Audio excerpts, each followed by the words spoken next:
Hi, I'm Kevin Hatley and welcome to Kevin Hatley Photography, a channel I've set up on YouTube to share my experiences with wildlife and nature, and welcome to my garden. In this vlog, what I want to do is show you how I photograph birds in my garden. When I began my journey into photography, this is the place where I learned all my mistakes, and what I want to do is share that experience with you. So the real aim is hopefully that somebody somewhere will learn something from this about how to photograph birds in your garden. Here we have a view of the garden. It's not the greenest of gardens in the world. It consists mainly of 4 trees. There's 3 along this fence here.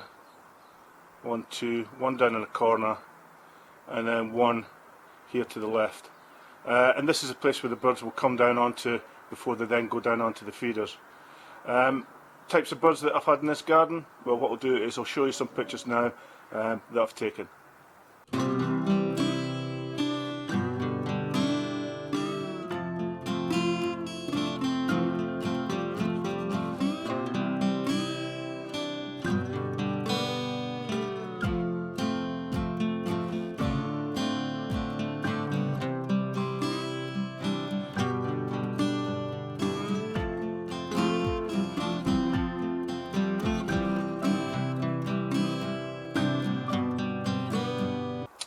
This is a view from the bottom of the garden, looking back up to the house, and points to note on the left hand side there's the gate, and these are points which I'll set my camera up when I want to take some pictures. And then there's the 1, 2, 3 top bedrooms, windows which I use, and also down on the right hand side as well, where I can set up to photograph into the garden. So that's a tour of the garden. What we need to do now is think about how we're going to set up our feeders to attract the birds in. So without the food, you're not going to get the birds coming into the garden. And as I said, with the trees, the birds will come down onto the trees. They will wait to see if it's safe, to check if Mr. Sparrowhawk's not about. This is a visitor I've had before. Once they feel safe from the trees that they're in, they will then descend upon the feeders that you've set up. Where you set your feeders up depends on a number of factors. Obviously I'm into photography, so I want to set my feeders up in a place where I can get good clean photographs. What do I mean by good clean photographs? Well, what you want to be able to do is set perches up where you have a good clean background. And here's a couple of examples of when I first started out. This photograph of a chaffinch that you can see here is pretty cluttered. It's got a busy background. What you're looking for is distance between your perch and the nearest background, so you can get a nice clean image. This is a view from one of the top bedroom windows. I spoke about earlier on about separation between your perch and your background, and this is a good example.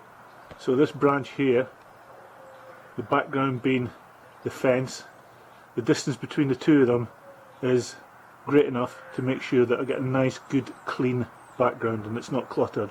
And here's an example of that.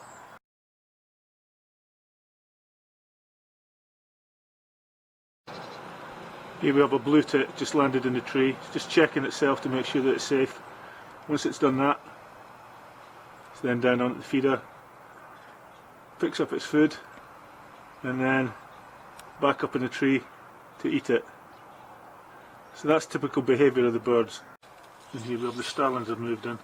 They will come in en masse. There's collared up just up to the left, and they pretty much decimate the feeders. But they are beautiful birds. If you catch them in the right light when you photograph them, they're absolutely stunning. So the feeders I have set up in my garden are as follows. I have a main feeder station, which is here, and I can put 4 feeders on it. I've not put anything up on it at the moment because of filming, and what we'll do is once I've filmed this piece, I'm going to fill the feeders up, and then we'll sit and we'll wait for the birds to come in. So this will take 4 feeders, and you may be thinking to yourself, what's a garden handle doing on top of the feeder? That's there purely as a perch for a bird to come in and sit down so I can photograph, as I said, and get a good clean background, and hopefully I'll get a good shot of that. I also have down the bottom of the garden the bird table where the smaller birds will come into, and that's just mixed seeds with peanuts, etc. On the feeder station I'll put up fat balls, pellets, peanuts to bring the birds in, and then over here in this tree I have some fat balls set up, and also some peanuts.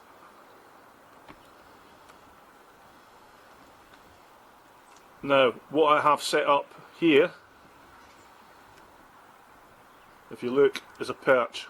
I've set this up myself. Hopefully that the birds will come in to the perch before they then go down onto the feeder. And it's relatively quite easy to set that up, and I'll show you how. So if you're into photography, what you want to be thinking about doing is setting up some perches near your feeders so that the birds will come in, land on the perch, and then go to the feeder. Here's one that I set up earlier, and it's quite straightforward and simple enough to do. Temporary spiking fence post, cost about £1.80. You'll get them in any DIY shop. So one of them. Lump hammer,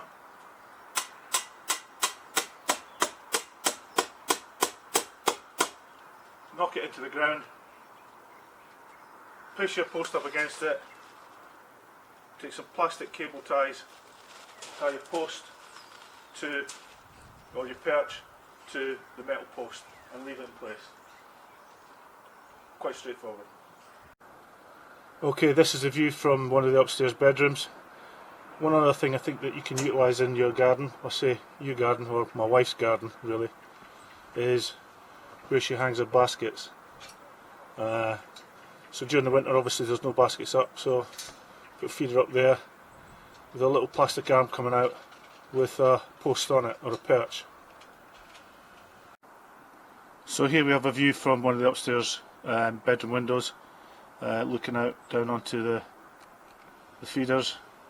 And this is where I'll typically set my camera up to try and get pictures, and I'll show you some of those at the end of the sequence. So I've got the feeders down in that corner, come around, I've put two feeders down next to the perch that I put into the ground, and then finally, as I said,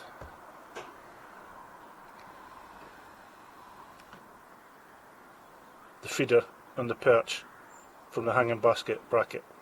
Okay, so far, so what we've looked at is how I set my garden up for feeding the birds during the winter, how I put posts out to try and attract them down from the main trees before they go to the feeders so that I can take photographs. On the photography side of things, what I do is I have my D500, take the strap off, just gets in the way, and I normally shoot with a 200 to 500 zoom lens. I have this rather large bean bag which my very kind wife made for me, and that just fits on the desk here or on the windowsill to act as my platform for the camera. Camera goes on top of that, get myself into position, and I'm there to take photographs like this.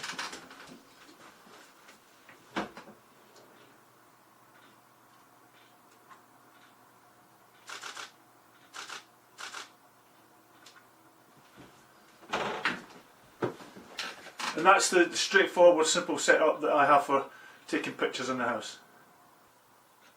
Okay, what I want to do now is just share with you some of my favourite photographs that I've taken in the garden, and I hope that you enjoy them.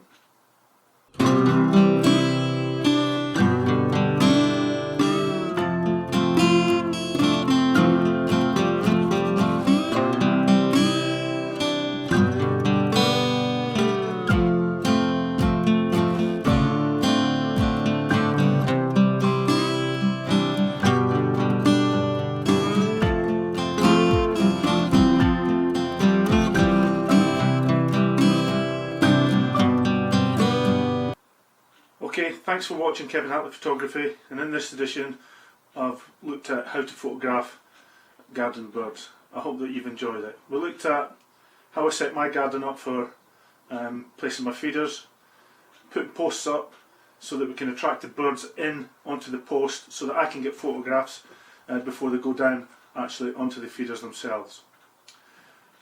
So as I said, I hope that you've learned something from this. If you have, that's absolutely great. If you've liked the vlog, then please hit the like button. If you'd like to see more than this, then please hit the subscribe button. It just gives me that little bit more incentive to keep doing this, which I really do enjoy. So until next time, stay safe, take care, and I'll see you soon. Bye for now.